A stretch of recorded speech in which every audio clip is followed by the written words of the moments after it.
the Epiphone SG Classic worn P90, a budget SG that is well worth upgrading. I love SG style guitars. They're so easy to play and lightweight.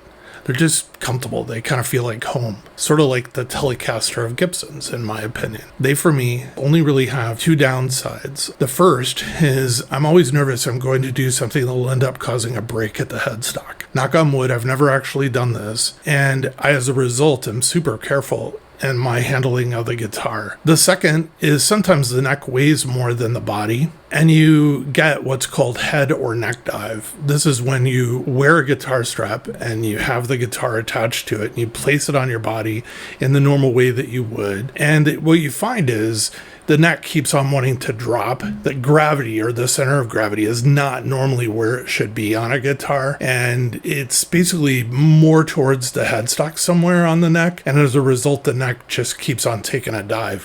What's really cool though about this guitar is it doesn't actually have this as a problem. It seems to be a fairly well balanced SG. I've become very appreciative of the Epiphone models of the SG. I think that they're well made for the price and a great handling guitar. You can get a Gibson SG Tribute guitar for about $700 to $1,000 used. This is kind of the lowest end Gibson SG. The very cool thing is you can get an Epiphone version to the Gibson Tribute series called the Epiphone SG Classic Worn P90. This is the guitar that we're covering today. This guitar goes new for about $429. And here's the great thing. The used version of the guitar goes for between $275 to $380. I picked up mine in this video for only $325, and it was in great condition. The guitar only comes in two colors, faded cherry, as my guitar is, and I think is very traditional for an SG, and faded Inverness green. With the Epiphone SG Classic Worn P90, you get a guitar that is a no-frills version of the Gibson and Epiphone SG, meaning the finish is purposely not shiny, the green is not filled. It does have a mahogany body and a set mahogany neck. The frets can be high, but that can easily be remedied. On my guitar, it seems to be actually be okay. I wanted really good pickups, but at a budget price. I found on Reverb Red Rock guitar pickups out of Michigan, and I actually believe out of the Upper Peninsula of Michigan. I was able to order a custom set of Alnico 2 P90 pickups with my choice of color of covers for $100 plus tax and $10 shipping.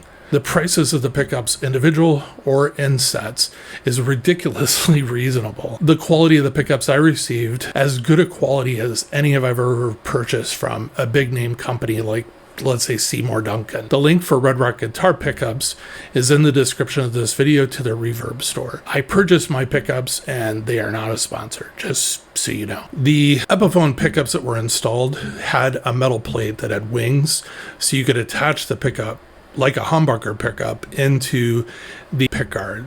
I ended up having to remove the plates from the bottom of the two Epiphone P90 pickups and then attach them to the bottom of the Red Rock pickups, and this was pretty easy to do. For the wiring harness, I could have built one. I ordered an Emerson custom pre-wired kit for Gibson SG guitars.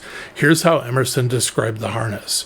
And again, I purchased this. They're not a sponsor of the video. This kit's premium components include a precision-made potentiometers, a three-way switch, two Emerson custom Bumblebee paper and oil capacitors, and a Switchcraft input jack. I purchased this kit on Amazon for $155 and it was here a few days later. The link is in the video description. The old wiring harness had smaller metric sized components, and as a result the holes in the guitar were smaller and the US sized components just didn't fit.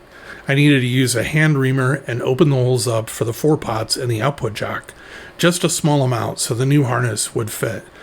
The link for the tools that I use for this, the hand reamer, is in the video's description. The harness fits perfectly once I opened up the holes, and all I needed to solder was the ground wire from the bridge to the back of the volume pot and the 2 shielded wires from the pickups. For perspective, like on the screen now, when you're looking into the control cavity, the pots at the top are for the neck pickup, and the 2 closest to you, if the neck is pointing towards your left, are the bridge pots. On each of the 2 volume pots, there is only one leg open when it comes from Emerson that you would actually solder the center conductor or hot lead to. I soldered the center conductor or hot lead coming from each pickup to the proper volume pot. Then I soldered the braided shield surrounding this cable to the back of the same volume pot.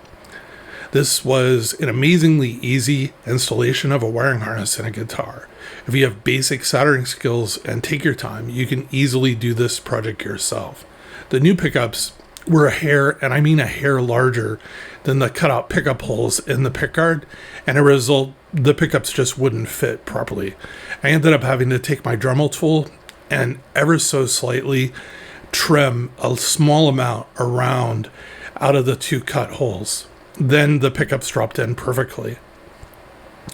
The wood grain on the guitar body and neck is not filled, so the guitar has kind of an open grain, kind of worn look and feel to it, very similar to the Gibson Tribute models of the SG. The back of the neck was a little too rough for me to play comfortably. I ended up sanding with 1000 grit sandpaper and then steel wooled the neck for a bit.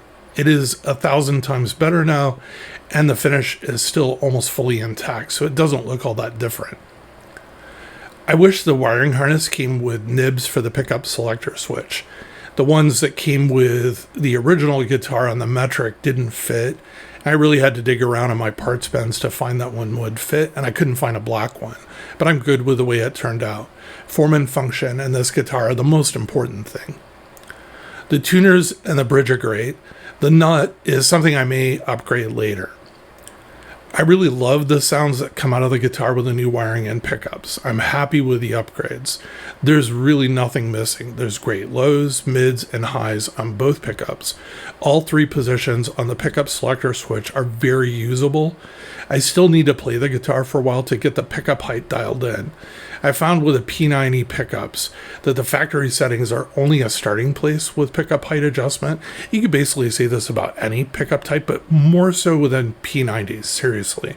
I've never basically had a pickup like a P90 that having the pickup at different, very small incremental differences in height could have such a noticeable difference in your sound. And it's never probably really going to be what the factory settings are.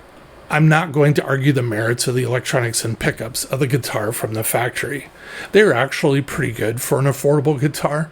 I'm confident that many players have the guitar unmodified and that they absolutely love it and wouldn't change anything about it. That's cool. For the sake of the video, I wanted to see what the guitar would be like by adding about $250 in upgrades as my budget. In this video, I took a used Epiphone SG Classic Warren P90 and I ordered pickups and a wiring harness to upgrade the guitar to the level of what I would consider a good factory-made SG. The Epiphone Warren SG has good bones and is worth the investment.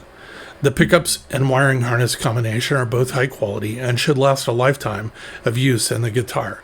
They are both on par with Gibson level components and take an affordable Epiphone brand SG with a set neck and make it capable of producing tones and sounds comparable to a much more expensive guitar.